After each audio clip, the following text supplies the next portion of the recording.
Imagina un mundo cubierto por el agua. Las montañas han desaparecido bajo un océano infinito. El cielo es una masa gris de nubes en furia, y en medio de ese silencio acuático, flota una pequeña embarcación.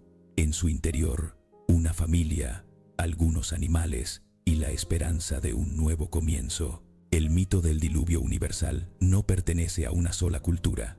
Es, quizás, la historia más antigua y más repetida de toda la humanidad. Un relato que atraviesa los continentes, las lenguas y las religiones, y que siempre nos habla del mismo temor: la destrucción total, seguida de la posibilidad del renacimiento. Como vimos en el capítulo anterior, los primeros mitos de la prehistoria buscaban dar sentido al mundo, pero pronto, los antiguos pueblos comenzaron a preguntarse no solo cómo surgió la vida, sino por qué el mundo parecía morir una y otra vez. Así nació una de las narraciones más universales, el mito del diluvio y la recreación del cosmos. Para casi todas las civilizaciones antiguas, el agua fue el principio de todo. En las tinieblas del tiempo primordial, antes de que existiera la tierra o el cielo, todo era un mar sin forma.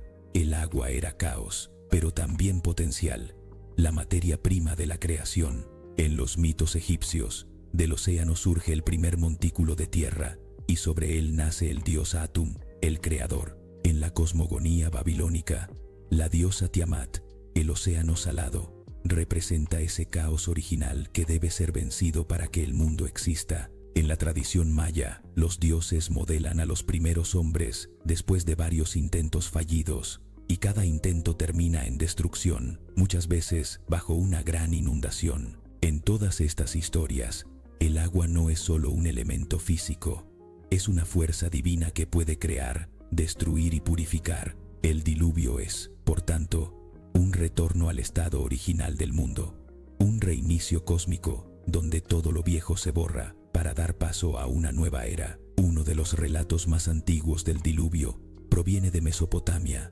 la tierra entre los ríos Tigris y Éufrates, cuna de las primeras ciudades. Allí nació la epopeya de Gilgamesh, el poema más antiguo de la humanidad.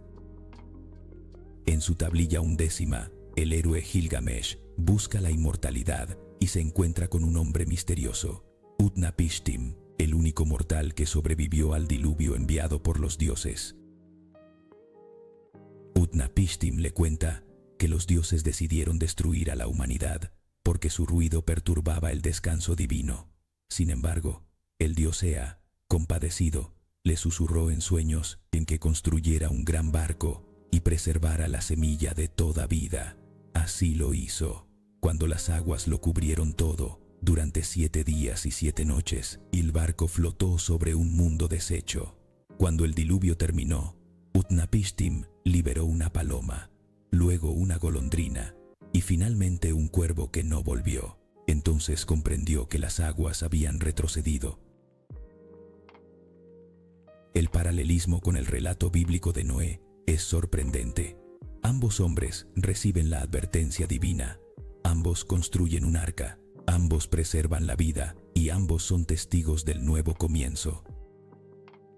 Pero mientras que en Mesopotamia el diluvio es un castigo por el ruido humano, en la Biblia se convierte en una prueba moral y un juicio sobre el bien y el mal. El Génesis describe cómo Dios, al ver la corrupción de la humanidad, decide limpiar la tierra con un diluvio de 40 días y 40 noches. Solo Noé, justo y obediente, encuentra gracia ante sus ojos, construye un arca inmensa, lleva consigo a su familia y a los animales, y cuando las aguas bajan, ofrece un sacrificio en señal de agradecimiento. Entonces Dios establece un pacto con la humanidad. Nunca más destruirá el mundo con agua, y coloca el arco iris en el cielo como símbolo de esa promesa. El relato de Noé, más allá de su dimensión religiosa, habla de la posibilidad de redención. El diluvio purifica, pero también enseña. No es solo un castigo, es una segunda oportunidad para el ser humano. En la India, el diluvio también aparece, pero con una interpretación diferente. Los textos védicos cuentan la historia de Manu, el primer hombre, que un día encuentra un pequeño pez en su cuenco de agua. El pez le suplica que lo proteja, prometiendo a cambio salvarlo de una gran inundación. Manu lo cuida, lo traslada a un río y luego al océano, hasta que el pez crece tanto que revela su verdadera identidad. Es Vishnu, el dios protector. Vishnu le advierte del diluvio que pronto cubrirá el mundo. Manu construye una barca y ata su nave al cuerno del pez. Juntos sobreviven a las aguas que arrasan la tierra. Cuando el océano se calma, el pez lo guía hasta una montaña sagrada y allí Manu realiza sacrificios de los que nacerá una nueva humanidad. En este mito, el diluvio no es un castigo, sino parte del ciclo eterno de destrucción y recreación que caracteriza la visión hindú del universo. El mundo no se pierde para siempre, se renueva, como la vida misma. Pero el diluvio no pertenece solo a Oriente o al Mediterráneo. En América también encontramos versiones asombrosamente similares. Entre los mayas, los dioses crearon a varios tipos de hombres, de barro, de madera y finalmente de maíz. Cada generación fallida fue destruida, y una de esas destrucciones ocurrió precisamente bajo un gran diluvio. En los Andes, el dios Viracocha provocó una inundación para borrar a los gigantes que habían desobedecido sus leyes, y de las aguas hizo surgir una nueva raza humana. En las tradiciones navajas del norte, el diluvio se desata cuando los hombres rompen un tabú. Los sobrevivientes escapan subiendo a través de un tallo de junco hasta llegar a un mundo nuevo sobre las nubes. La diversidad de estos relatos, separados por océanos y milenios, plantea una pregunta fascinante. ¿Fue el mito del diluvio una memoria ancestral de un cataclismo real, como el fin de una era glacial o una inundación masiva? ¿O se trata de un símbolo común nacido de la mente humana y o del deseo universal de explicar la destrucción y el renacimiento? El antropólogo Mircea Eliade decía que el diluvio es, en esencia, el regreso al caos primordial, previo a toda creación. En ese sentido, el mito cumple una función psicológica y espiritual. Representa el deseo de limpiar el mundo, de borrar los errores, de volver a empezar. Cada civilización interpretó ese nuevo comienzo a su manera. En Mesopotamia significaba la restauración del orden divino. En la Biblia, la posibilidad del perdón. En la India, la continuidad cíclica del cosmos.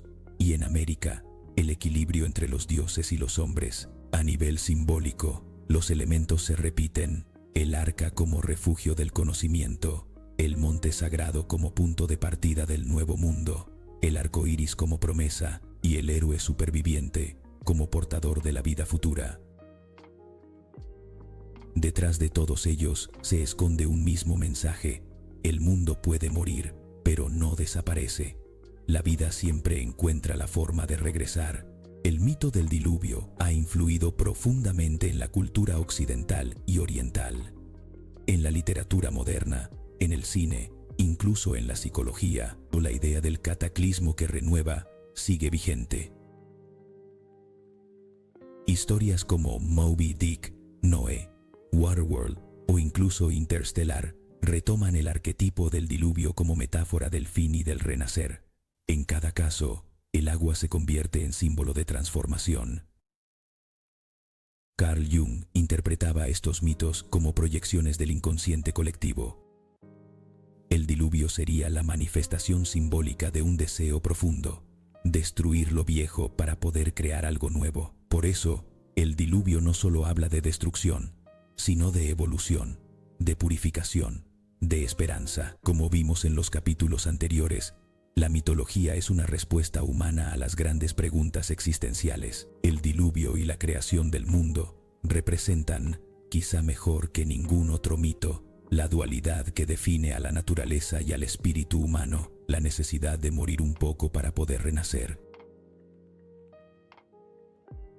Así como las aguas del diluvio cubren la tierra, nuestras propias crisis, nuestras pérdidas, también pueden ser pequeñas inundaciones que destruyen lo que fuimos para permitir que surja algo nuevo. En el fondo, el mito del diluvio no trata solo del fin del mundo, sino del renacer de la conciencia, una metáfora poderosa de la capacidad humana para reconstruirse una y otra vez frente al caos.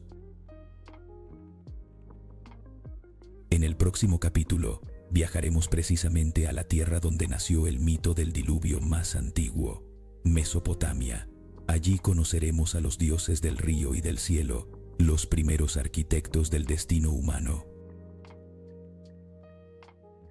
Pero antes de continuar, detente un momento y piensa, si el diluvio representa el fin del viejo mundo, ¿qué tipo de mundo estarías dispuesto a reconstruir tú?